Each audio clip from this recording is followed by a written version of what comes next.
an kanubagaw fo Mali kɔnɔ ani Mali kɔkan an ka foli bɛ aw bɛɛ lajɛlen an b'a fɔ n ka bisimila Mali kunnafoni TV sanfɛ an bɛna an ka émission daminɛ émission an ka yɛlɛ émission ni émission kunandi demine émission in daminɛ na an b'an kanubagaw fo kanubagaw bɛ k'an lajɛ don o don an b'u ka folikanw mɛn an b'u ka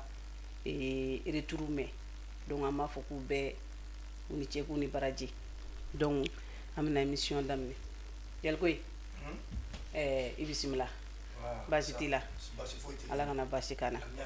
an bɛna an ka émission daminɛ yani an ka émission daminɛ mais an kanubaga dɔw fo mais Mohamed fo Mohamed Togola n'ale réparateur ye Yirini Ngɔdɔ a ka baara ye réparateur mécanicien réparateur ale b'i ka moto dilan de ale tɛ kura kala dɛ ale b'a dilan de donc an bɛ Mohamed fo k'a bisimila émission an ka yɛlɛ kɔnɔna la bi na Mohamed bɔra ye an bɛ Maïkɛri fo Maïkɛri Daku fo y'a fɔ Joyi la an ka Simo Bado k'an b'a fo tuguni k'a bisimila tuguni an ka émission an ka yɛlɛ kɔnɔna la donc an bɛ taa ni émission ye jɔnni b'an bolo bi Adama jɔnni b'an bolo bi a bita ye ko bɛna kɛ bi ko dɔ de bɛna kɛ bi mɔgɔw ma sigi ni ko min ye a ka bi awɔ donc ko mɔgɔ de ka ɲi i yɛrɛ da kɔnɔ émission in na bi an ka invité bɛna a yɛrɛ présenter aw la sisan invité i bisimila an ka kɛnɛ kɔnɔ Walaikum salam warahmatullahi ta'ala wabarakatuh. Jarani. Ni mɔgɔ min y'a laminɛ alhamdulillah ni ma laminɛ ayiwa alhamdulillah. OK. Ne ye tɔgɔ ye Bukar Gindo. N sigiyɔrɔ bɛnnen bɛ Misira ma. Misira. Awɔ. Bukar Gindo. Voilà. Misira. O y'an ka Dubaï. Nka n yɛrɛ bɛ yɔrɔ min na o ye Titibugu ye. Awɔ.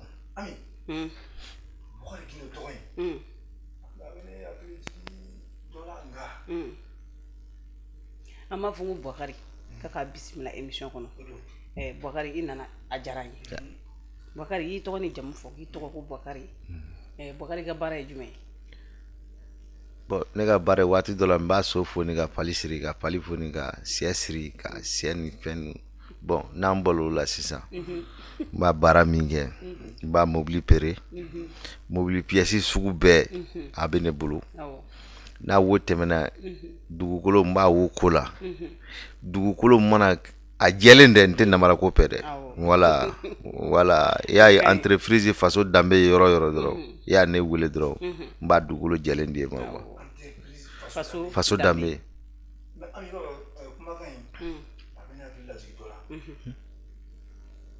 a ka baaraw fɔ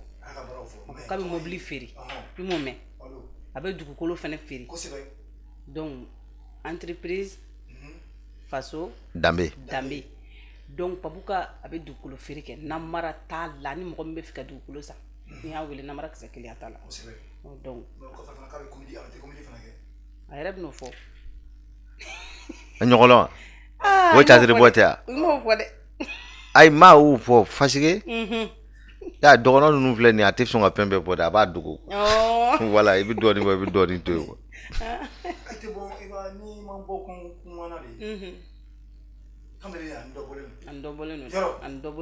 minɛ ni min bɔlen don ne de y'a wolo wo bamuso ne don asafurula bamuso ne don quoi sin t'a sin bila a bamuso de ne da e kelen tɛ mɔgɔ caman bɛ wo kuma fɔ ko ne ni dɔ bɔlen don ne ni dɔ bɔlen don e kɔrɔkɛ don a ye n ko ayi ne kɔrɔ ne bamuso don ale de y'a ne wolo wo don abe kɛ e bɛ fɛ ka taa min a ka nɔgɔ tagalen ɲɛfɛ sira bɛ jɛ o tagalen ɲɛfɛ an bɛna tuguni kɛnɛ kɔnɔ Papu e ka baara ninnu daminɛ a bɛ wagati jumɛn bɔ ɲarɔ i bɛ mobili feere kɛ i bɛ dugukolo feere i bɛ catiri fɛnɛ bɔ catiri ko in e y'a daminɛ a bɛ wagati jumɛn bɔ donc an bɛ taa ni catiri sira ye fɔlɔ Chatri bon ni a daminɛ 2021. 21. Voilà. 2021. Voilà. O de 21. Voilà o do. Ni a daminɛ comme an da bamanankan an ta tɛ quoi. Voilà. Ni a daminɛ 2021. Donc a daminɛ 21 na fo kana se 25 ma. Ko ne hakili la san 4 sɔrɔla. Voilà, ni a daminɛ o ani sisan cɛ san 4 sɔrɔla. Dɔ kɛra. Voilà. Dɔ kɛra. O hukumu kɔnɔna na Adama a ye catiri bɔ daminɛ a bɛ san 4 bɔ mais est-ce que Papu ye formation k'a kɔnɔna la formation kɛ ou bien i y'a école de kɛ wa catiri in yɛrɛ a bɔri a ka so de wa e ye catiri ni e y'a sɔrɔ cogo di?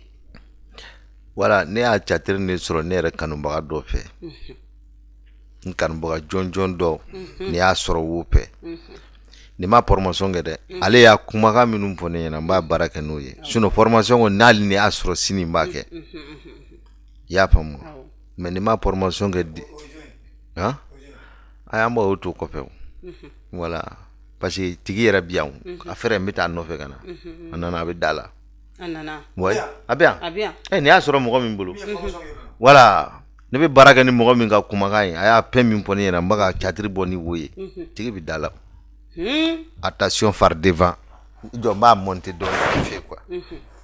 voilà donc awɔ a bɛ yan mɔgɔ dogolen tɛ o n'a bɔra kɛnɛ kan filɛlikɛla bɛɛ bi a dɔn donc mɔgɔ min y'ale dege catiri bɔ la mun y'ale kɛ catiri bɔla ye ale yɛrɛ bɛna tila ka t'o tigi de wele ka na an ka kɛnɛ in ka yan voilà an bɛ invité fɛn fɛn bolo yan bɛɛ bɛ na awɔ bɛɛ b'i ta fɔ mais i b'a sɔrɔ dɔ ta yɛrɛ bɛ yen mais a b'a fɔ ko karisa de ye ne dege karisa de ye ne dege olu de fɔ awɔ mais ka taa wele ka nana tigi yɛrɛ kɛnɛ kan a bita in ma voilà ne siɲɛ fɔlɔ don parce que toujours a bɛ kalan kɛ ne kun toujours mɔgɔ si a ma ne former ale de bɛ ne former don o don ala y'a diɲɛ don o don da a b'a formation kɛ ne kun voilà donc an b'a fɔ an kanubagaw ye ko bita in a ma nɔgɔn dɛ a ma nɔgɔn bita in ma nɔgɔn an bɛ yɛrɛ yiri min na bi o da ye nana ye ka formation k'i kun ka tila ka na o kɛnɛ kelen kan maa ye maa mɛni nin tɛ ayi depuis n'a émission daminɛ o ma kɛ fɔlɔ o don voilà Adama ni question dɔ b'i bolo k'a poser question kɔni bɛ ne a poser Papu ko Papu ko ko ale an y'a ɲininka a la maa min y'a c'est à dire que ninnu k'a kunna i b'a fɔ ko k'i dege a ko ale degebaga ko bɛ yen a ko n degebaga kɔni tun sera k'a ye a kun bɛ diya ne yɛrɛ ye quoi question bɛ se ka na ni question ye o la ni degebaga tun sera ka na a k'o wele ka na kɛnɛ kan an k'o ye mais n'i ko k'i cɛ ka so bɛ ni dugu jɛra i bɛ ye dɛ i bɛ ye o tiɲɛ don ça c'est vrai an ma se o ma n bɛ se k'a wele ka na kɛ n b'a wele ka na voilà sisan tiɲɛ ye maa k'i dɛmɛ awɔ ka tila ka tugu i kɔ i bɛ taa yɔrɔ o yɔrɔ a bɛ taa yen a bɛ taa yen n'i ka mun ta tɛ ne ma nin mɛn ani émission in a tɛ tɛmɛ bi kɔni mɔgɔ mɔgɔ la kɛnɛ in kan awɔ bɛɛ nana i yɛrɛ bɛɛ nana i yɛrɛ ami jɔn ye dege karisa de ye ne dege ka jɔn ye e bɛ ka mun kɛ karisa de bɛ ka nin kɛ e jɔn bɛ ka mun kɛ e bɛ ka nin kɛ mais e yɛrɛ n'i kanto ko pewu min ye e dege e n'o yɛrɛ de bi yan e bɛna kɛnɛ kan bita in n'i ko ko sufɛ k'i cɛ ka ɲi awɔ dugu mana jɛ i b'i ye walayi bɛ awɔ walayi ni ala sɔnna ma an t'o la sa an bɛ foli an kanubagaw la yanni a ka taa a degebaga nɔfɛ ka na awɔ an bɛ kɔrɔmuso fo an bɛ saga fo awɔ a bɛ na an bɛ koro fo kapitɛni koro fo yan ko k'an kɔnɔ ko ka ani ke cɛ aw jɔ dɛ nin tɛ yɛlɛ ko ye dɛ ayi ne ka kalanden de y'a fɔ ko ne ka na ko a y'a fɔ ko ne ka na kɛnɛ kɔnɔ komi 16 naani tɛ ayi Adama an ka kuma ne bɛ mun dɔn o kɔni o tɛ yen tuguni ayi an ka fɔ ɲɔgɔn ye dɛ ne bɛ mun dɔn o tɛ yen dɛ mun kɔni nalen filɛ nin ye ayi Adama an ka jɔ ne yɛrɛ fo ne kunkolo ayi n'a duna nana a bɛ sigiyɔrɔ di duna ma fɔlɔ wa a bɛ wo kuma na i y'a kɛla ne sogo don wa i y'an ja tigɛ de o k'a ja tigɛ fɔsɔn jumɛn na i sigi n'a ma sigi bon ne y'a ko pembo voilà hey adama wala pila ta la pila pola wo kapiru do na ye sona i ma so yere wo bi son kwa die kono e mana ke pempe i ka ke yere ye wo ko do kwa na ya ne kenega ne da mo kala ni ya wu kala be ne ka tasira ka wo kama do ne nana yere bila fudala ne kelinga bila dala ya ta ne wule kana ko mi sezi nani te anguga ne ka ne kono fasike kalande mi kene minga karamo wo kene kelinga karamo kene minga kalande wo kene kele wo kene abike pilai ba andu pila tanga kula voilà sisa ni ya ube ga ample abe fo ne ma ko journal gindo pila tala pila pola o kapirdo mo ya pem mimpo wo mo ga pem potado o pem mi e nyebi pemina wo e amase mo ga pem ro pinyana ama nyon soro sisa émission kono 1 minute ay pandom de ne dapalem plan e nyakoro hey adama bitani mano iko kibita i kanu bagade wele kana na ai wa bogar gino kon ha bogar gino de kala kebito wele kana ai ni nani adama ni te ko de amin abiski mo akoro afamna ne jati ka kana jati ke to ko yere ha to Ronald ke Ronald gindo de voilà wodo Ronald gindo ami question mi bolo question mi bolo adama eta poser e ka poser ba oh bashite Ronald bismillah bismillah awo jaranila inana a jaranye voilà wo jaranila an yi kuma question poser awo ika kalande ne ku awo bogar gindo afo ko fafu na wele ko papu voilà fafu donc papu yere de ko kabiti I wele kikana wodo ko mo de kan yere da wo cendo donc Ronald bismillah ma wala wo jarane ya ne wule ka misikoro bla wala furuge ne be se ka kuma mali population fait be se ka kuma nga kanu no bebe pemi aya ne ya ni pemi man ne ye pemi aya ne kuna boni me ani mo mi ama ne kuna boni me bi amba kene jeya na jeya bita kofe mo ati mo nyini ga bile ya pa mo wo ko sababu kama nere ne anna kene kono mba pendo po aw nyina bi pen pamu bi mba pendo po l'Amérique jama nyina bi pen mi pamu bi hali magar dago yere mba pendo po yere nyina bi te menego ba tinyi ngalige ananga mécanicien voilà yalgwe mba ka kan bugo po ma fu kosebe voilà c'est ça ya question follow mi ya wo fossé ko question jumendu ebe question fossé mba e jabi question est mi c'est ça voilà Ronald en tant que Ronald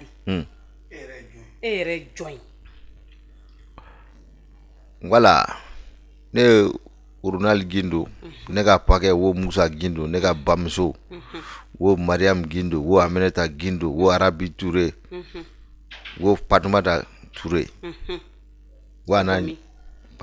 be abebo bayangara marala voilà c'est un minimum pour dobe mo go do abi sikaso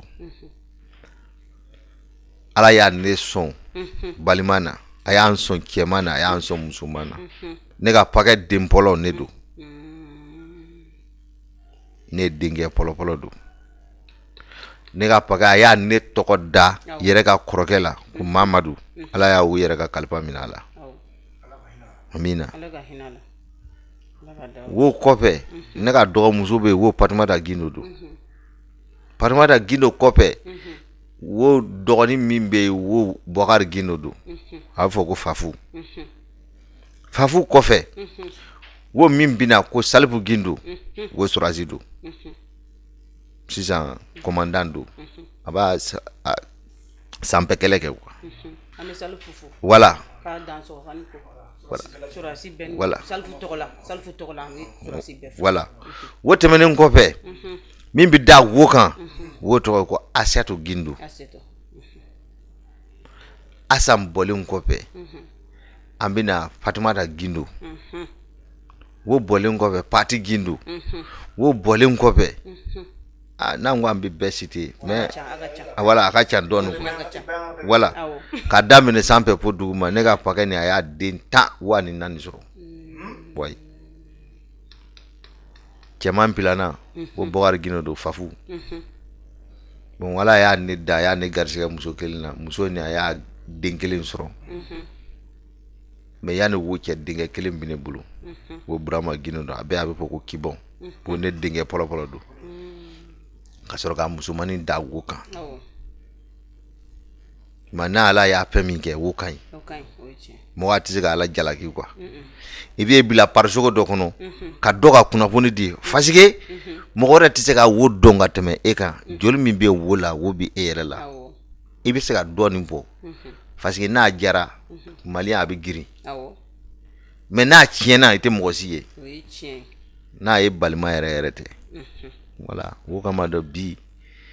n'a ni y'a kuma dɔ ka filasi la n b'a fɛ ka fɛn dɔ fɔ mɔgɔ a tɛ fɛn min dɔn n'an sera ɲɛfɛ an b'a ɲɛfɔ Papu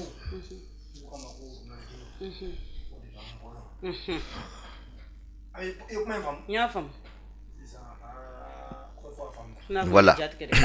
n'a bɛ mɔgɔ jatigɛ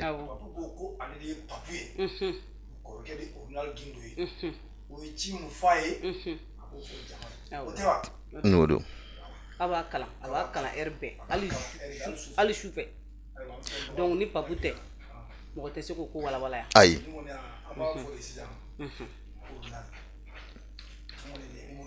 voilà ni de orunali yɛrɛ ye sa awɔ mɔgɔ min kuma orunali ye orunali filɛ o tɛ yan o don i y'a sɔrɔ orunali nana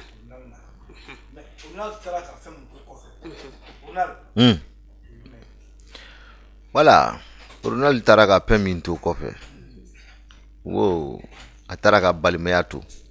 taara ka sinjiya to a y'a baraɲɔgɔnya to a y'a furumuso to a y'a den to a y'a bamuso to a y'a pakɛw to a y'a baraɲɔgɔn to orunali taara ka fɛn caman to dɛ fasike diɲɛ kɔnɔ adamaden bɛɛ bɛ ala ka sagoya la ala mana fɛn min kɛ wo ka ɲi wa sinon orunali ka fatuli ni a kɛra sirifirisi ye orunali ma sigi ne ye an minnu ye kɛrɛfɛ mɔgɔ a ma sigi ne ye taara ka fɛn min to fɔlɔfɔlɔ wa a y'a forosɛ dɔ daminɛ o forosɛ ni cafétéria a y'a cafétéria a y'a wo daminɛ sunkalo kɔnɔ a b'o wo tournasi kɛ n'a mɔgɔ y'a sun tigɛ dɔrɔn mɔgɔ a bɛ wo filɛ wo yɔrɔ la an b'a ka partenaire po partenaire wo Nescafé Gadani tigi n b'a wo po kosɛbɛ voilà ani Parajelo Chicken wa fɛn dɔ po pana voilà ani fɛn caman foroji caman b'a la quoi te Aïssa ninnu ni fɛn ninnu bɛɛ b'a la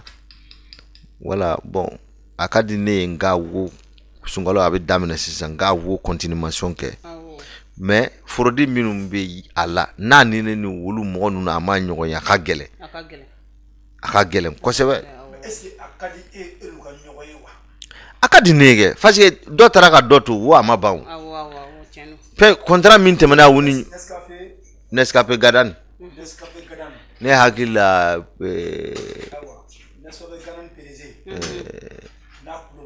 Bama Dramera voilà wodo Bama Dramera wodo mapili oh Parajelo Chicken ni wo fɛn dɔ popana kɔni do ani wo ni te Aïssa ni Zinura ni bɛɛ pɛnkelen do quoi voilà n'a ni y'a wo forodi ninnu sɔrɔ sisan wariko tɛ dɛ mais n bɛ se ka kɔrɔkɛ ni a y'a bila yɔrɔ min na n b'a daminɛ o yɔrɔ la sunkalo natɔ la ka maliyɛn bɛɛ ɲɛnajɛ n'i y'a faamuya Adama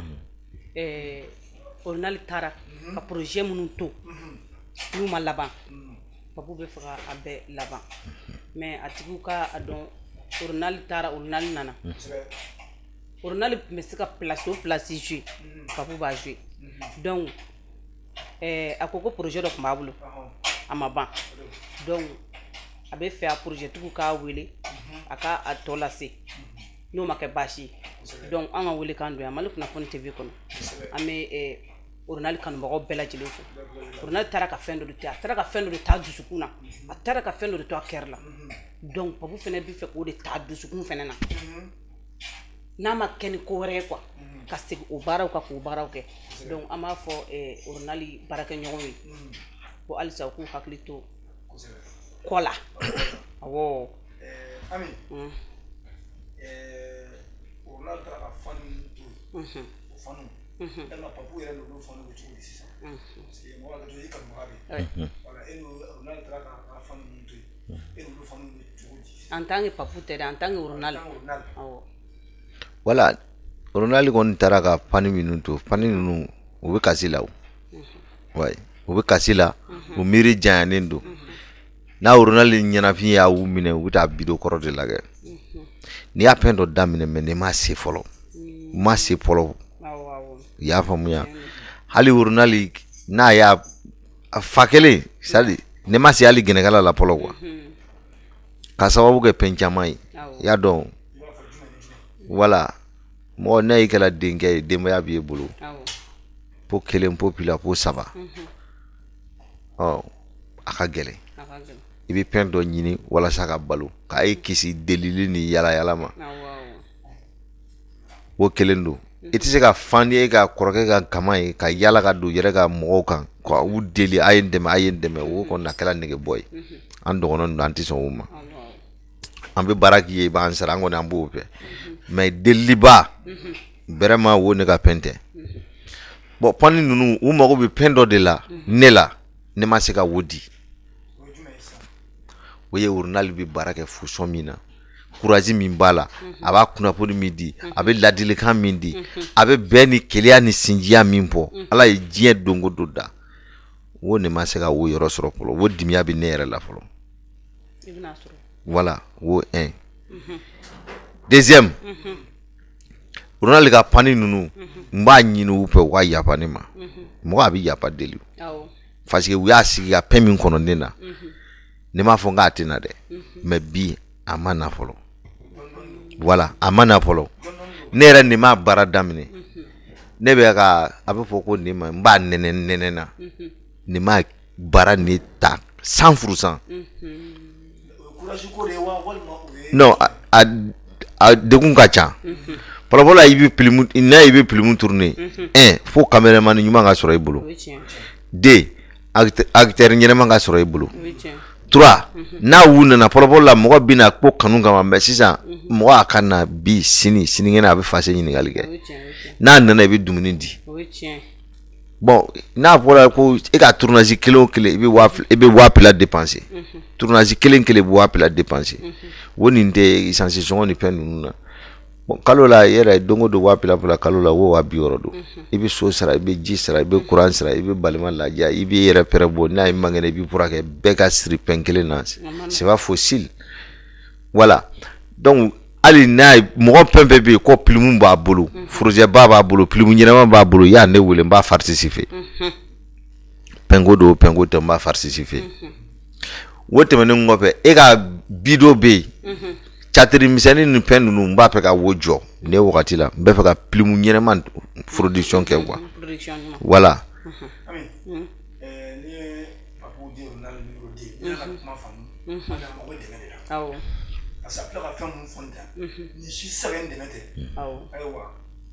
ay dɛmɛ mun fɛnɛ don adama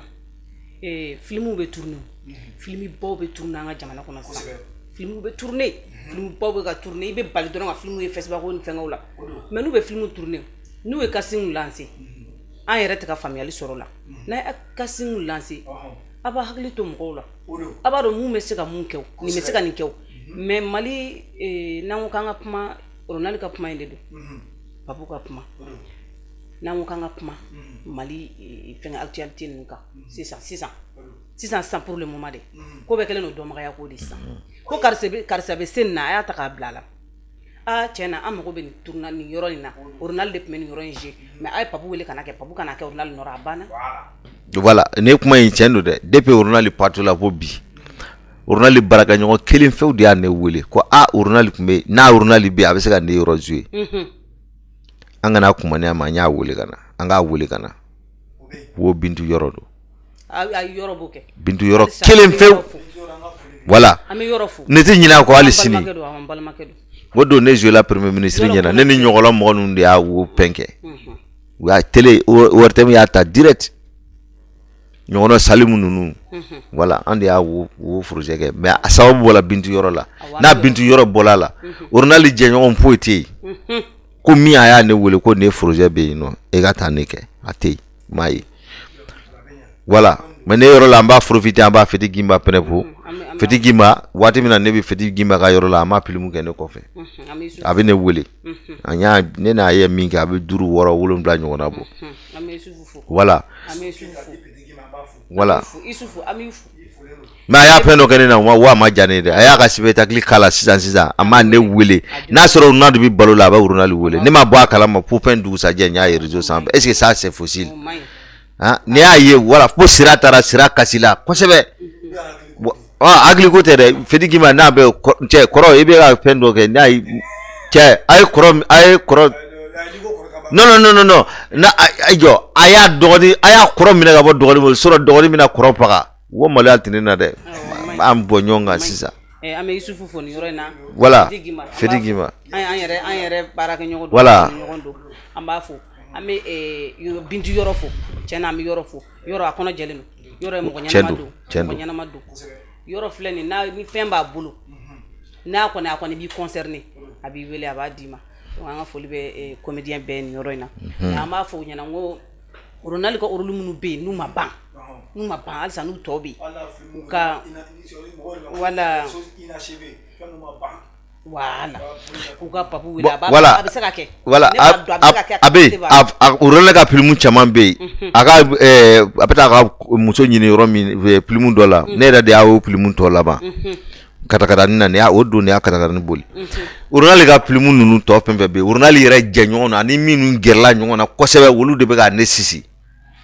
parce que n'a y'u ɲininka u b'a fɔ ko ne mɔgɔ ɲɛnama tɛ i bɛ taa ne tɔgɔ tiɲɛ ne kɔfɛ pour furu quoi a bɛ fɛn fɛn kɛ diɲɛ kɔnɔ ne a bɛɛ bɛ fɔ ne ɲɛna mais ne tɛ n bila ma n'a ne ko ne bɛ kuma don o don min tɛmɛna ani Ronald ni ɲɔgɔn cɛ maliyɛn b'aw haramu o don n bɛ fɛn caman kalama mais a tɛ o kun bɔ quoi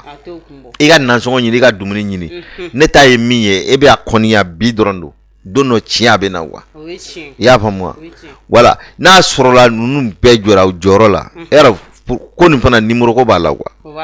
bon u b'a fɔ bon ni e kɔrɔkɛ ni ne cɛ a bɛ baara kɛ an ka ne cɛ wele an ka ɲininka u y'a kari masina wele k'a ɲininka bon sisan kɔni komi kɔrɔkɛ tɛ dɔgɔnin an y'a ye a y'a daminɛ sisan a ka fosɔn bɛ fosɔn jumɛn na dɔgɔnin mɔgɔ ɲɛnɛman tɛ dɛ kalabanci don dɛ a bɛ taa a tɛ se foyi la dɛ a bɛ kɛ tan kana taa dɛ nin ye mɔgɔ kuntan don ne y'o min mɛn a ka ca ne ma deli ka jɛ yɛrɛ foyi voilà ko Mali ma nɔgɔ voilà bon ɲɔgɔn juguya ni hasiriya ni kɔniya ni besekundenya ni art kɔnɔ ne kɔni ne ma taabolo foyi faamu ne la cɛ hali n'a y'i ka 20 b'i jugu bolo ala t'e faga n'i ma o 20 dun an ka ɲɔgɔn to an ka ɲɔgɔn minɛ quoi y'a ye diɲɛ bɛɛ ari a ka fisa sisan ni Mali ta ye fɔlɔfɔlɔ la catiri Mali ɲɔgɔn bɛ yen wa mais sisan jumɛn pɛpɛkɛ foyi tɛ ɲa juguya tɛ fɛn min mana wuli dɔrɔn i y'a taara yan fɛ i y'a mɔgɔ kelen mɔgɔ fila yɛlɛ abonné a bɛ yɛlɛ semaine kelen kɔnɔ dɔrɔn voilà ne kɛla star ye ko karisa dun k'an yɛrɛ mago b'a la est-ce que a bɛ yan ne t'a dɔn u y'a fɔ waati dɔ la k'a kun tiɲɛ dɛ ou bien a donna ta a bɔra ta mais mun bɛ se ka mun kɛ u ka bila dɔrɔn a banna c'est tout i y'a fɛn fɛn fɔ n b'a bɛɛ la sisan a taara ka den min to den fila don cɛ kelen ani muso kelen voilà den ninnu cɛmannin ni a bɛ se ka so a b'a mɔmuso pe yen ne hakili la a bɛ BTD kɛ ɲinan o kɔni cɛmannin ni sisan n'a bɔla ka jɔ kamalenkɔrɔ ko banna ye parce que salon seli la ne taara u y'a bara de père dɔ denbaya jala ta k'a di ne ma Sikaso a y'a cɛw cɛ tɛgɛ ta a y'a o jigin kɛnɛ kan a y'a bébé a ko mon père n bɛ taa ne kubu ta n bɛna d'i ma ne y'a kamalenkɔrɔ dɔ ye n'a y'a minɛ tabali la a b'a jigin un coup den sisan kamalenkɔrɔ yɛrɛ don ne ala ma baasi kɛ n'a ne bɛna émission filanan kɛ yan ba urnal denke wele abena waye ni ala sonama demsen tere pempe santan wulumbla ye abo wumbo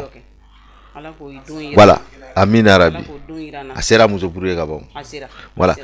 plana ni dem plana ni wo ka situation pempe bine dogoni bulu salifu voilà parce que sur la segen voilà yaro ko amana kay chogo chogo na ye kela chef de famille parce que anga du kon ne chef de famille do ibi tasi do ibi dégager ibi partager pour que be abi sa ni yoro soro wo ko kono de musumani na ya jardin damne nyina ya jardin damne nyina ne dogoni bi ka pembe ziri ya pamuya afar no bola la gaba basi po warati ko kenan nina ala de bi jombalo muso fana be abe ama ke soro polo ambe duwa ke ala ka che ko noya wala ka pour que nyene noya mi ba to adambela voilà awo ami singana oronal papu projet ro bi ibolo abi dusukuna ni fa réaliser bon projet mi mine bolo mba pe ka mi réaliser cabinet dusukuna mba la yuru dibi ma fonko tieni to balamusa nu nga wati bolen go bela ne pilimu nyona ne ya soro mali kono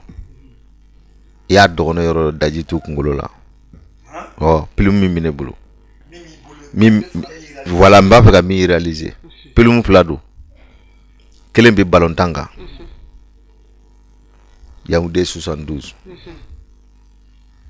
Pilanani wo abe enfant de la rue les trois frères de la rue abe woka mami no nyon kanu ballon fe voilà ka ke kelinye pourquoi ke balimaya ni sindia voilà sabana min be ne bulu wo mali be chogodi mali be chogodi woye mali tale tako sabala indépendance première république deuxième république ambe minabi ni a bese le menebulu mais furge ka ne réalisation nyenemanke e ka ni hakilina nyumba ba inkana ke penkuntani do e ka blate pu afre be nimisa ni a be ke nya siri nya blate na ala ya producteur nyeneman no ane sanwo samba tourner mba acteur wele acteur ni haka min kaka na teleso mi fe ka san ka bo ambeta ambe contrat ke parce que ne teleso ka chance ça voilà teleso do fona be no mo be plus mu nyeneman na bo ambe nyon wele amba contrat ke e be avancer di ambe plus mu tourner damine akala 50 épisodes 100 épisodes 200 épisodes ambe wo tourner ka di me ba boy ka télé la bon na wota ambalo be gele akwa e be war do affaire ti pensoro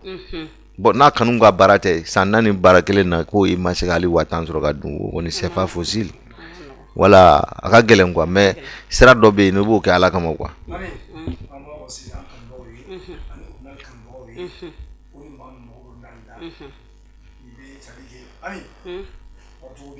ube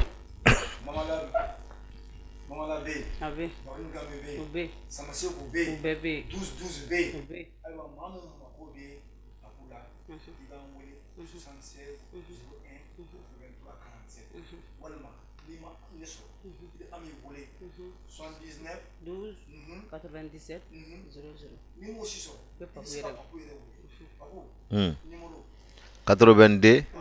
79 27 47) voilà et puis c'est ne wala ne ko ne war mu gutere ali ya afare e sigela ali carte mémoire ya sanga dina abne de me barako e sigela micro ye ya wosan e sigela caméra ye ya wosan walma ordinateur bu disque dirni ne bi abine deme walma lumière ne bi abine deme be war ko te quoi akari machine sama sego ka po dono bon comme ne be Dubai ya bon ne ya afare do ye nya wosan oh e be face jabi fe mo me jabi ne koroga do abine don très bien e be face jabi fe bita wo mine n'a wo fana kɛla fusion min na wo n'a ɲɔgɔnna caman wala n'a y'a fara sɔrɔ sisan i bɛ se ka denmisɛnnin dɔ ta ne yɛrɛ n b'a production kɛ n b'a wo sara min a bɛ pilimeli kɛ dɔrɔn a bɛ monter n'a monter la dɔrɔn an b'a pili pɛni caméra ni wari ka ca ne dɔ bɛ ne bolo sisan ne y'a san 280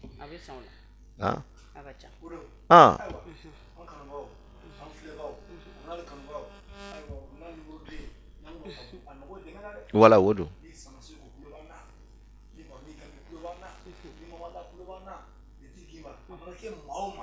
ise mi a bɛɛ tɛ wari ko ye se ka mun di dɔrɔn awɔ bɛ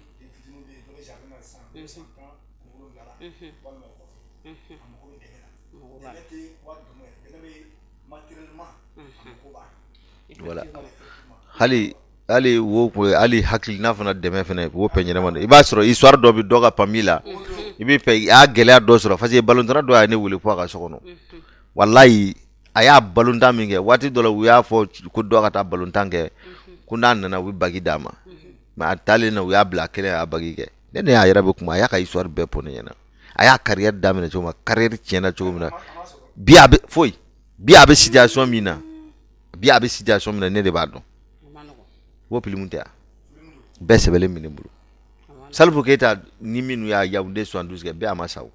Koropina yan nɔ mɔgɔ bɛ yen voilà wo tɛmɛnen kɔfɛ ka bɔ yen Musa Tarawele fana jɛɲɔgɔn dɔw bɛ yen nɔ pourquoi Musa y'a ku kɛ fo kana bila o kama n y'a f'i ɲɛna n ko a Mali bɛ cogo di a bɛ fosɔn jumɛn na a bɛɛ b'a kɔnɔ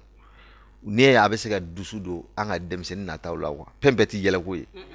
wala i bɛ histoire ta ka présent ta ka face ni fitiri ni a bɛ se ka dilan fosɔn min na an b'a dilan o fosɔn na wa i y'a faamuya sinon hali Asimi yɛrɛ an ka président général hali Asimi yɛrɛ a ka fɛn dɔ bɛ ne bolo mais wo sisan tɛ quoi don min na n'a y'a fanga bila n'a y'a sɔrɔ ne bɛ diɲɛ kɔnɔ a bɛ tourner n'a y'a sɔrɔ ne tɛ diɲɛ kɔnɔ mɔgɔ minnu n'i y'a minnu kalan olu a bɛ se ka tourner parce que fanga ni i nana sɔrɔ i bɛ taa k'a to ala k'an ni sababa bɛn o dɔrɔn de ka fisa wala wo don an y'a wu fo wala Ablaye Mayiga kɔni ne den don awɔ amu bɛɛ lajɛlen fo awɔ amina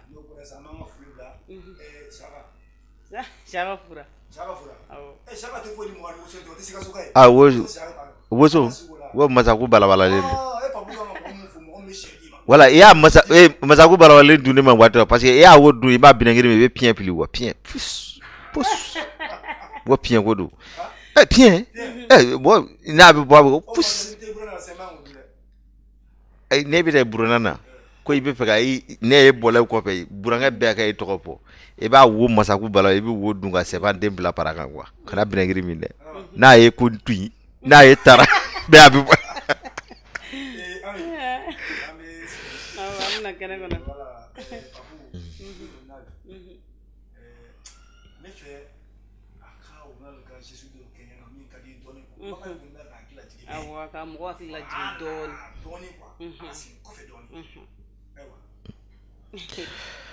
Voilà pila t'a la pila wo kapir do e b'a dɔn don dɔ kɛla ne taara pharmacie la ne taara sɔgɔsɔgɔ denmisɛnnin ka sɔgɔsɔgɔ cɛ ko ne ma ko 100 fila wa ni 80 ni y'a 300 di cɛ ma yanni i ka ne ka 20 sigi a ma o kɛ dɛ a y'a bolo pa bɔnbɔn na ko wo di ko warimisɛn tɛ yen bon wo tɛmɛnen kɔfɛ ne ma fɛn wɛrɛ fɔ yɛrɛ hakili la ko ne nalonman don quoi ne seginna ka na a fɛrɛ ne nana ni y'a ɲininka ko mixer grip ni ko joli don a ko 50 don ne yɛrɛ ni y'a tan da tabali sanfɛ ni y'a woro bɔ ni y'a wo da n ka pura digɛn na a ko kuma na ne hakili ma ko woro ɲimi da de b'a kun ko e y'a bɔnbɔn di ne ma sisan e hakili la bɔnbɔn mugan da bɛ ne kun e bɛ ne bila jagoya sanni na ne yɛrɛ n b'i bila i bɛ woro de ɲimi ne yɛrɛ manamana woro tɛ marasa ne ye dagamana woro don n y'a kelen bɔ a la cɛ y'a pura di ne ma ne fa nana ye wa a bɛ se ka kɛ cogo di sisan an ka bitigitigi ninnu ka fɛn don e taara dɔrɔn ko maribolo den kelen dɔrɔn a b'o di a b'a bɔnbɔn dɔ ta ka d'i ma wa a t'e bila jagoya sanni na wa pharmacie la wo kelen don pharmacie fɛn don a tɛ tɛrɛmɛ ko cɛ ma e jija ne e bɛ ne woro kelen e bɛ ne ɲimi dɛ wa ye kana ɲimi kɛ woro bi naani na ne y'a wo di cɛ ma o wɛrɛ ne y'a kelen bɔ a la parce que ne manamana woro tɛ dagamana woro don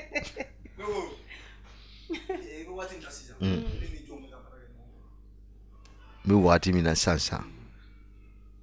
ne ni amion ani sira majama an bɛ pilimu dɔ la o pilimu yɛrɛ sababu bɔla fisisi la ne ka manajɛ ba sangɛn danbele de y'a ne bila ka taa o yɔrɔ la o pilimu na a bɛ bɔ seripila la mais an bɛ wagati min na sisan pɔɲɔngɔ dɔ bɛ ko ne kɔnɔ kuma misɛnnin cayalen don an y'a wo sisan fɔlɔ ko ni amion nana komi amion voyagelen don yɛrɛ den mangɛnɛ an b'a dugawu kɛ ala ka bana nɔgɔya n'a amion nana an b'a kuma ka o projet tɔ continuer n'a wo tɛmɛna ka bɔ yen poyi awɔ depuis novembre wa jumɛn yɛrɛ novembre yɛrɛ tɛ depuis octobre kalo ne y'a pilimu jɔ ne y'a tournage jɔ depuis octobre 2020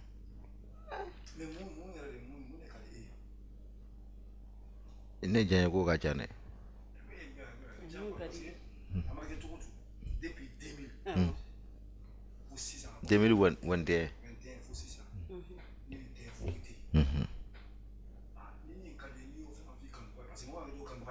oh wo tiɲɛ don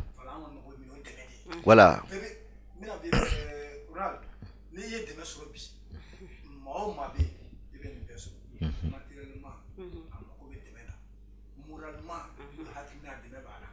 physiquement o fana bɛ yen n'a bɛ bɛɛ sɔrɔ vraiment a bɛ taa ɲɛ mɔgɔw hakili tɛ fɛn fɛn n'a kɔrɔkɛ la a b'o bɛɛ yira mais mɔgɔw bamananw kuma de don n'i y'a mɛn an ye dɛmɛ kɛ mana don wara minɛ wara faga o y'a sɔrɔ kunkolo b'i fana na tiɲɛ don i banba kunkolo in fana na n'i banba kunkolo in na fana bɛ dɛmɛ sɔrɔ voilà i b'a dɔn diɲɛ kɔnɔ ne bɛ fɛn fɛn fɛ ko nkalon quoi n tɛna fɔ ko ne bɛ ka sɔrɔ foyi tɛ yen voilà n b'a tiɲɛ fɔ i bɛ kɛ ne fɛ tiɲɛ kan i bɛ kɛ ne fɛ i yɛrɛ tɛ kɛ ne fɛ tiɲɛ kan salam lafiya i y'a faamuya depuis octobre kalo fo sisan ne y'a film tourner n y'a jɔ k'a da kun caman kan fɔlɔ ne y'a minnu kɛ ka tɛmɛ n y'a wolu bɛɛ lagɛ mɔgɔw y'a commentaire min kɛ n y'a wo bɛɛ lagɛ min marché la ani min ma marché n y'a wo bɛɛ lagɛ n kan ka taa ni sira min ye ani n kan ka sira min to yen n y'a wo fɛnɛ calculer donc il faut bien reculer pour mieux sauter voilà n y'a segin kɔfɛ mɔgɔ i bɛ fɛn kura la i ko daminɛ na pili tɛ ban quoi voilà donc ne mana dɔɔnin kɛ baara la n b'a segin kɔfɛ n b'a calculer kɛ jumɛn ɲɛna jumɛn a ma ɲɛ n y'a erreur kɛ jumɛn na n m'a erreur kɛ voilà voilà n bɛ sɔrɔ ka mɔgɔw fara ɲɔgɔn kan an y'a nin kɛ nin ma ɲɛ dɛ nin ma ɲɛ an ka nin kɛ tan an ka taa wala i bɛ taa sira kelen sɔrɔ quoi sinon ni y'a fɛn caman kɛ ara kɔnɔ ni y'a fɛn caman kɛ mais sisan ne b'a dɔn fɛn min bɛ marché ani fɛn min tɛ marché fɛn min ye ne taabolo ye ani min ne taabolo tɛ o kama o dɔrɔn kama don n y'a jɔ pour que n bɛ réfléchir n b'a fɛn ɲɛnama bila sen kan n kana taa n kunbɛn i b'a fɔ ko tɔ ninnu bɛ kɛ taa cogo min na dɔ ka bila compte kɔnɔ don o don hali a ɲɛna a ma ɲɛ o ne ka baara tɛ quoi min bɛ bila a bɛ kɛ sɛbɛko de voilà ou bien n b'a dabila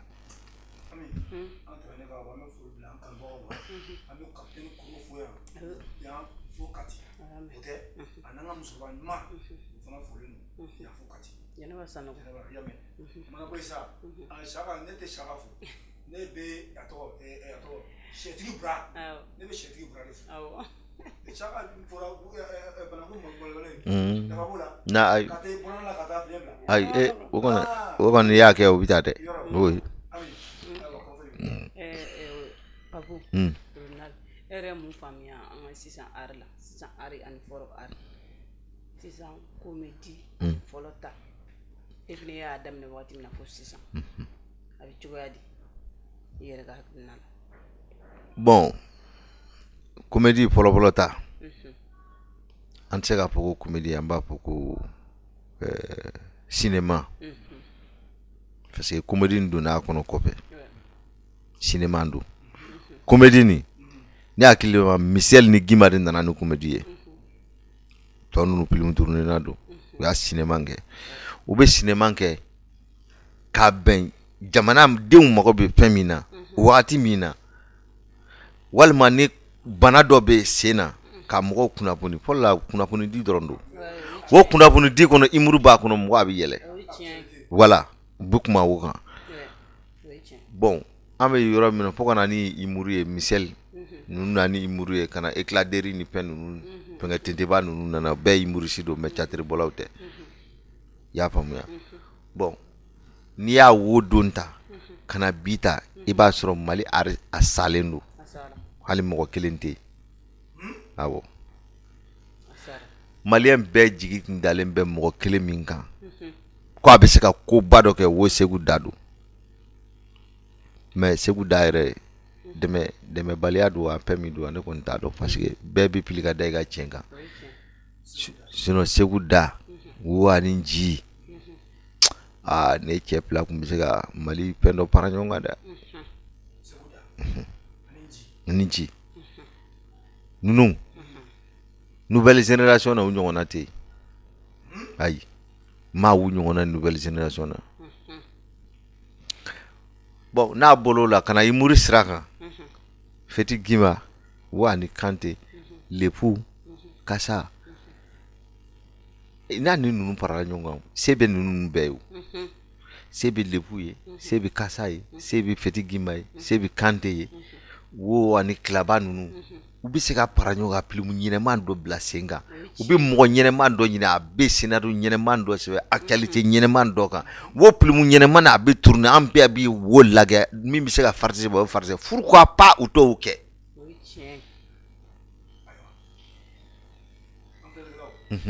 voilà o ne ka ɲininkali pourquoi o ti kɛ ne y'a fɔ ko Mali comédie kɔnɔ dɔrɔn mɔgɔ damadamani dɔrɔn don bi minnu bɛ se ka koba kɛ juguya ka dabila minnu bɛ se ka koba kɛ a man ca mais minnu bɛ se ka koba kɛ n'u y'a para ɲɔgɔn kan sisan pilimu ɲɛnɛman dɔ ka wo bɔ i b'a fɔ pɔlɔpɔlɔ la an bɛ position min na joli tɛ ari ka taa ɲɛfɛ ban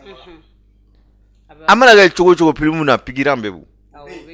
o pigiran ninnu na dɔ a bɛ bɔ dɔ a bɛ siyansi sɔrɔ dɔ bɛɛ ka i bɛ dɔ ka talent découverte kɛ o sen fɛ voilà Kasonge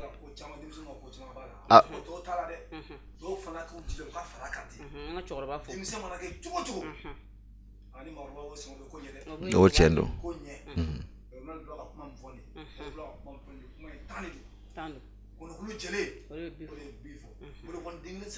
non même pas voilà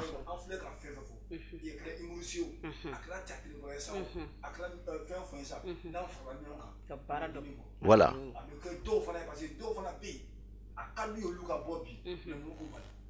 moyen tɛ c'est tout ye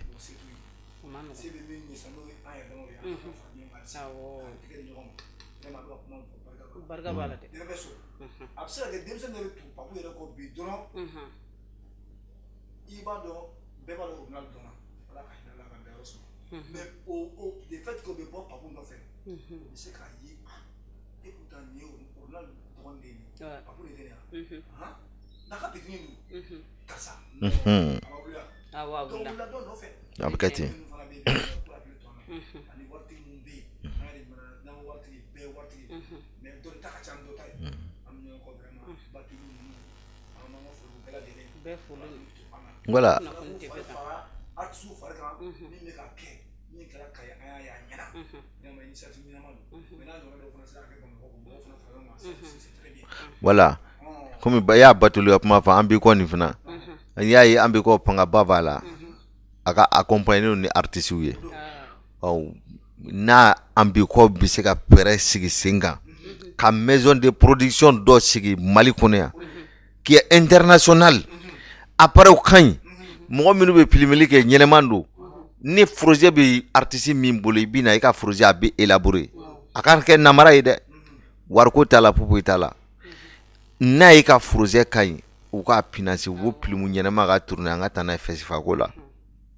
fɛsifako n'a Côte d'Ivoire m'a ta Burkina b'a ta Sénégal b'a ta Mali foyi depuis amion ninnu ka waati bɔra la voilà ha voilà u hakili to fɛngɛ fana ko mana wuli kuma o kuma o ye dɔnkilidalaw de wuli ko hakili to catiri bɔlaw catiri an t'u wele o to dɔnkilidalaw la voilà projet bɛ minnu bolo komi Ronaldo y'a fɔ cogo min na ko mana wuli cogo cogo ni i bɛ taa sɔrɔ nin saba bɛɛ de bɛ fɛn kelen fɔ a saba yɛrɛ tɛ dɛ ari yɛrɛ bɛɛ de ɲagaminen don tout c'est même chose a kɛra ari bɛɛ quoi i ma ari bɛɛ de bɛ ɲɔgɔn na dɔ tɛ taa ka dɔ to mais ne ye dɔ wele ka dɔ to yɔrɔ ma ɲi dɛ voilà ça c'est pas possible possible n'i b'a wele i bɛ bɛɛ de wele i bɛ bɛɛ wele i bɛ catibɔlaw wele i bɛ dɛsɛnkɛlaw wele i bɛ dɔnkɛlaw wele voilà i bɛ bɛɛ wele bɛɛ bɛ n'i ka fɛngɛ yira capacité yira n'o kɛra kow bɛ ɲa fɛngɛw yɛrɛ bɛ développer jamana bɛ développer o la ni ari yɛrɛ bɛ ka taa kow bɛ taa de a bɛ taa dɛ awɔ wallahi an b'u fo fo cikɛn na fo kati awɔ voilà wo don bɛɛ ye kelen don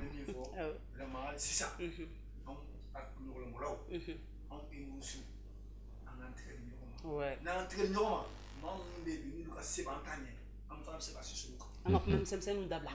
kuma misɛnninw duguma kuma n'olu bɛɛ dabila an ka ɲɔgɔn minɛ a banna mais i b'a dɛmɛ ni kuma de o ye tiɲɛ ni min b'i la i k'a essayer ka n da awɔ a bɛ ɲɛ a tɛ kɛ ni ko wɛrɛ ye quoi vraiment minnu b'a bolo n'o ye kunna de ye an k'an jija halisa kunna tɔgɔ min b'a la an ka kunna jogo b'a la awɔ o ti don ni anw yɛrɛ tɛ o ye tiɲɛ o ti don ni aw fana tɛ o ye tiɲɛ ne ye kunna kɔni kunna bɛ n'a fɔ e ka essayer k'a kɛ o ka fisa i ka taa dɔ wɛrɛ fɔ yɔrɔ la mun n'o tɛ kelen ye an ka kɛrɛfɛ kuma to yen n'aw kɛra jamana bɛ taa ɲɛ o ye tiɲɛ voilà sisa bɛ taa ɲɛ voilà an bɛ ɲɔgɔn minɛ o ye tiɲɛ minnu fana bɛ yen sa n'an k'u ma k'an ka fanu an kanubaw ani an ka waritigiw minnu fana b'an fɛ vraiment n'o ye an ye mɔgɔ caman kɔ hali sisan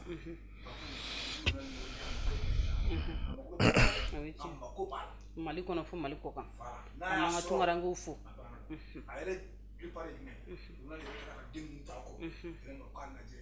jusqu'à présent parce que denmisɛnnin ka ko bɛ ɲɛnabɔ de o ye tiɲɛ olu ka bi a bɛ salifu min da la salifu fana ye denbatigi ye o ye tiɲɛ hali n'a sɔrɔ sɔrɔsi de cogo denbatigi de mais ani olu ka kow tora a sari fanu bolo a den ka ko ka to fanu bolo vraiment ko ɲɛnama ye o ye tiɲɛ halisa an b'aw fo an bɛ foli bila yan mali kɔnɔ ani mali kɔ halisa an bɛ mali kunnafoni tv kanubagaw fo sisan papu n nana an ka kɛnɛ k'a diyara n ye furu bɛ ɲini ka se siɲɛ kan awɔ donc an b'a fɔ kumakan minnu b'i bolo ka se an ka fɛngɛw ma fanuw ma awɔ ani an ka lajɛlikɛla jamakulu awɔ mali kɔnɔ fo mali kɔ kan folikan minnu b'i bolo ani ladilikan minnu b'i bolo ka d'u ma voilà y'aw fo an b'an ka ɲɛmɔgɔ fo n'o bayi bɔkari sisan an b'a assemblée kɔnɔ jamana yɛrɛ n bɛ kuma jamana yɛrɛ kan ɲɔgɔlɔnbɔla ninnu u ka hakɛ caman kɛra dɛ mais caman bɛ kɔfɛ ɲɔgɔlɔnbɔ mago bɛ fɛn dɔ de la a mago bɛ accompagnement dɔ de la a mago bɛ ka bila kurun dɔ de kɔnɔ mais an tɛ ka se ka don o kurun kɔnɔ fɔlɔfɔlɔ la n'a sɔrɔ ɲɔgɔlɔnbɔ carte dɔrɔn b'i e bolo polisi a y'a ye pied i y'a wo yira a bɛ e to yen e n'i ka mɔgɔw mais sisan n'a y'a ye pied i y'a wo yira dɔrɔn a bɛ e bolo a tɛ e bolo i bɛ dɔ sara o y'a b'i kungo gɛlɛya u k'a lajɛ hakɛ dɔ bɛ yen nɔ u ka sariya dɔ ta ɲɔgɔlɔnbɔla ninnu bɛɛ bɛ se ka ɲɔgɔn sɔrɔ sariya belebeleba min kɔnɔ u ka valeur ɲɛnɛma d'a ma ka u yɛrɛ ka kuma da di yɛrɛ ma farileman na voilà n'an y'a jɔyɔrɔ sɔrɔ ɲɔgɔlɔnbɔla ninnu y'a jɔyɔrɔ sɔrɔ assemblée kɔnɔna na an ka hakɛ ye fɛn min ye u bɛ se ka wo ɲini k'o d'a ma normalement na festival dɔ kan ka kɛ ɲɔgɔlɔnbɔ festival kan ka kɛ an ka filimu ninnu festival kan ka kɛ bon ni wo a tɛ se ka kɛ i y'a ye dɔ a bɛ kɛ kɛrɛfɛ dɔ a bɛ wari minɛ a tɛ kɛ fɛn ɲɛnama ye bɛɛ t'i yɛrɛ y'a kɔnɔ il faut que kurun dɔ ka sigi bɛɛ bɛ se k'a yɛrɛ ye fɛn min kɔnɔ bon hali an ka PDMA carte nin fana sɔrɔli a man gɛlɛn komi sɔrɔli a ka gɛlɛn parce que sariya dɔ bɛ yen nɔ i m'a se ka wo dafa a tɛ se ka di e ma wo sariya tɛ bɛɛ bolo po i ka kɛ i ka sɔrɔ turubulu dɔ la po i ka kɛ mɔgɔ ye mɔgɔ min dɔn compte b'e bolo i y'a yɛrɛ ka acteur ye i y'a film dɔ produit wo u ka sariya sigilen don u k'a lajɛ u ka an ka pyramide ni u k'a renouveler n'u y'a renouveler u k'a bureau bonya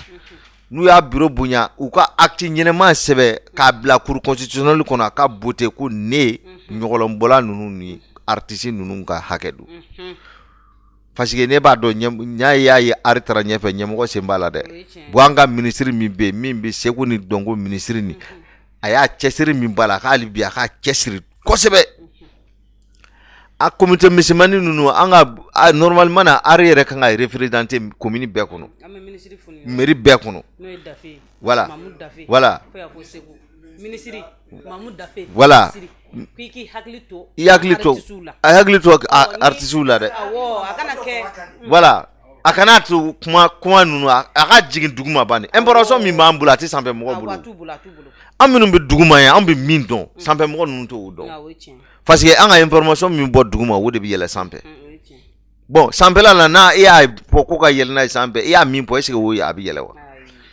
comme a yɛrɛ a y'a festival depuis a y'a fɛn min kɛ fɛn ɲɛnɛmanba don festival nin bɛɛ ale de y'a organiser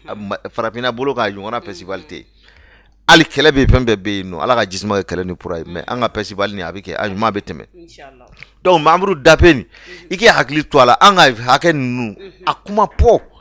i ka parlement dɔ ɲini ka di an ma an yɛrɛ kuma ka assemblée kɔnɔna na n'a wo tɛmɛna ka bɔ yen nɔ commune ninnu kɔnɔ mairie la fo yɔrɔ dɔ ka sɔrɔ ari yɛrɛ bɛ représenter yɔrɔ min na n'a wo kɛra cercle ni arrondissement ninnu ari k'a représenter don min na n'a tabali gosila bɛɛ a bɛ ɲɔgɔn sɔrɔ yen i y'a faamuya wo n'o kɛla hakilinaw bɛ bonya an bɛ se ka baara ɲɛnɛman kɛ an bɛ sanfɛla sɔrɔ wala k'a fɔ président yɛrɛ ɲɛna n'a ka ministre ni fɛn ninnu bɛɛ u ka hakili to artistes la parce que ne wagati la ɲɔgɔnbɔla ninnu sɛgɛnnen don dɛ i y'a ye kɔni ye mɔgɔ a y'a contrat minɛ 5000 kalo 3 i bɛ publicité kɛ 5000 kɔni c'est que ça va facile voilà kɔrɔbalen minnu fana bɛ yen nɔ n'ala y'a se dɔɔnin u ka para ɲɔgɔn u ka film ɲɛnɛman foro di u ka ko dɔ kɛ hali n'a u b'a téléso dɔ sigi ne Mali ɲɔgɔlɔn télé TV wo ko a ka ɲi an ka film dɔrɔn bɛ bɔ min bɛ se ka français fɔ o b'a fɔ français la min bɛ se ka bamanankan fɔ o b'a fɔ bamanankan na mais n'a tora ko TikTok ni Facebook walima YouTube est-ce que e bɛ taa min an ka kuma ninnu bɛɛ bamanankan don bamanankan a bɛ fɔ jamana joli la an k'a lajɛ ka moderniser dɔɔnin ka français ni fɛn ninnu dɔ ɲagami hali n'a ma ɲɛ o de kama cɛ nin a ka ko ka di ne ye jaga ninnu voilà u b'a français modèle min fɔ u bɛ se ka diɲɛ jamana bɛɛ kɛ n'a ye français bɛ fɔ yɔrɔ yɔrɔ wa ça c'est bien ah bah ne mɔgɔ min tɛ se o ɲɔgɔnna na dun voilà fo an ka fɛn dɔ sigi sen kan an bɛɛ bɛ se ka bɔ nɔgɔ la fɛn min na quoi tu as choisi d'être un artiste il faut vivre de ton art mais i kana balo wali poche kɔnɔna na deli ni fɛn ninnu ko ɲɛnɛman tɛ voilà donc o tɛmɛnen kɔfɛ ka bɔ yen n bɛ Papa Cero fo Papa Cero faso danbe PDG don an ka entreprise PDG don dugukolo feerela don homme d'affaires don an b'a terikɛw fo voilà ka jɛɲɔgɔnw fo jɛɲɔgɔn folen kɔfɛ n bɛ se ka autoservice fo Ismaël Kulubali ale yɛrɛ de mobili ye i bɛ se ka don a kɔnɔ k'a dayɛlɛ voilà o don voilà Papa folen don k'a k'i hakili to dugukolo la parce que Aïdara ka yɔrɔ don ɲuman dossier b'a bolo ko n'o dossier banna a bɛ se ka dugukolo kelen d'a ma Aïdara ka yɔrɔ kɛrɛfɛ voilà Papa ka hakili to la Papa wari b'i bolo dugukolo b'i bolo dɔ di ɲɔgɔn an ka animateurs ma se ka autoservice mobile d'u ma Seru Nantume Seru Nantume bɛ n wele dɛ a bɛ n wele yɛrɛ de Tokuna Industrie a bɛ n wele mais a denkɛ Mala de tɛ n wele Mala n'i sɔrɔ dogo don n bɛ ko dɔ k'i la parce que Mala de fana b'o mobile ko ɲɛma minɛ Tokuna moteur o ɲɛmɔgɔba ye Mala de an b'i fo a ko Mala Nantume k'a ka sabali a ka to ka mɔgɔw wele hali ni crédit ko Mala an bipe n b'i wele i y'a mɛn parce que don bɛ mankan mɔgɔ ma quoi n'i ka nafolo tigɛ a bɛ i b'a sɔrɔ waati dɔ la crédit t'i kun voilà il faut nous biper on va t'appeler donc Seru Nantume b'i fo alu bɛ fo ka fara a ka comptable kan n'a ka secrétaire an b'u bɛɛ lajɛlen fo ka Tokuna baarakɛla bɛɛ lajɛlen fo ko Seru Nantume a bɛ birikiw de di ne ma ala k'a bila a ka minjani na voilà i k'i hakili to a la Seru Nantume yɛrɛ kɔni ɲɛ bɛ yɔrɔ cogoya la climatiseur t'a kɔnɔ bon o yɔrɔ in na est-ce que an t'o di hôtesse ma Ousmane Traoré hôtesse ni kulo b'an na hôtesse k'e ni Ronald de jɛra ko sen jɛlen o bolo jɛlen wari ko ma tɛmɛ an ni ɲɔgɔn cɛ dɛ kanu sira kan n'o sen jɛlen ko bolo jɛlen hôtesse i ka climatiseur don yɔrɔ in na yan o i ka musakanin dɔ fana di comme sunkalo surunyana ka ban voilà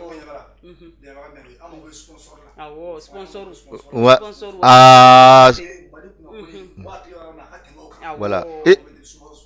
ok Touré Temira tigi Touré oh Touré ni Kulobana eta tient mon bon fisson voilà donc comme moi ça te flata mais te asura au bolofara o tiala anga Temira fa asura fana inde voilà Temira donc nani Touré sera ñom famia oh Touré gara ni ga produit comme yera fana Touré fenga bi assurance fana fenga yera to di transition fana bi bolo oh itena u fla marché ni duma Allah gala kalo ye wabi sa wabi nan wabi dru wa keme million fla yodi oh lu te fengi la sa mon fils ne de do qui oh Ismail Sibi Marina Goldi bureau fla ni trophée d'orté voilà na le couleur la dro san de bo ya même raffinerie Marina Goldi Ismail Sibi on a abalimo taridu on ka afana ka haklite I balma minu be ni entreprise bu bulu pour que ka produit ka lokodon o be se ka na Mali kunafuni na a côté geleya be noya voilà na wote mena ka boy fana ambe anga finifirila bado fana fu o fana finifirila bala bele ba salamu shopu ala ga to fini di anga animateur ma semaine alla ga la complet fla il fene ka mogora blo fene ka to représenter salam shopu do fara doga bon de ni urna le jena normalement urna le kunga sorane kunga keso mais ala ta ka koye ala hinanga bambatola sungalo min nato fleni ala kana bana chunu ala kana ulucha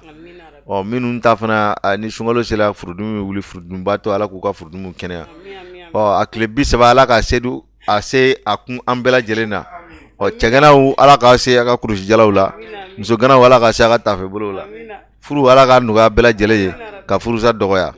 dambe sijani kenya ani labango nyuma jamana yala ka suma jamana nyamo wala ku barka kan yira fene barka ka lamjam lamoshi dama ala kan furumzo kan sagoye ala kana juguman bwana ambe mami mfe oluka kan fe minu fene tan fe olu fene ka kan fe ambe so minu ye olu fene ka soigner hal nu ma soigner angon be kini nu sini o be ngoye wote menungo fe kala mi be koron fe aklebi fe abani fe kaimara fe kigebolo fe ala ka keleyi ka bana jugu nyoni ka bwanla ina fo ala ye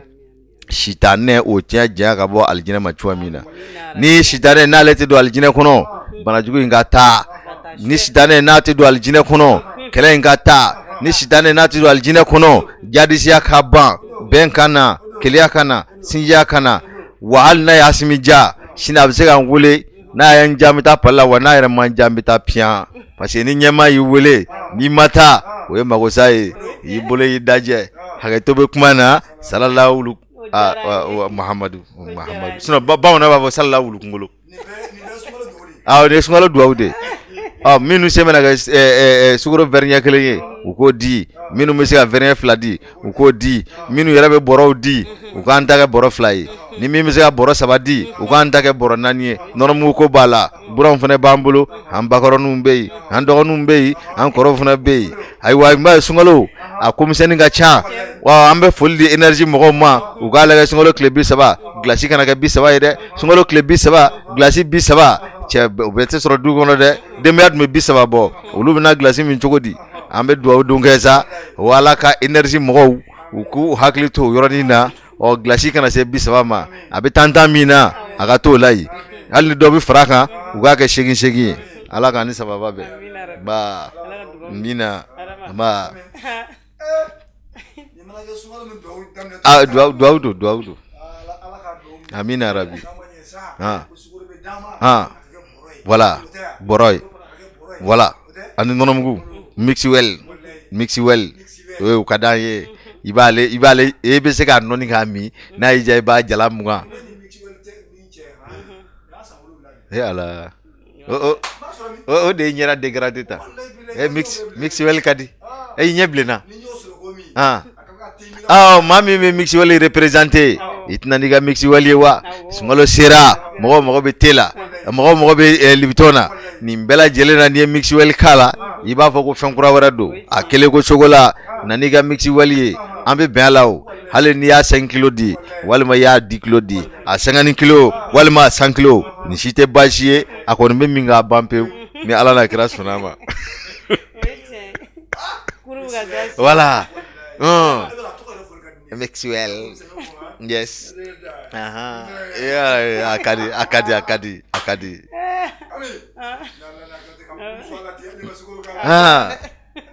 Akadi de.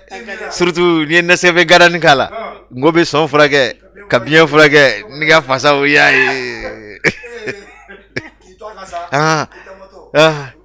yali. O kolengo fe. Ni etemira tafu kelen tawla. Avec e ba fa kelen ga birgi gosi. OK, Barabana. Voilà. Donc émission ni avait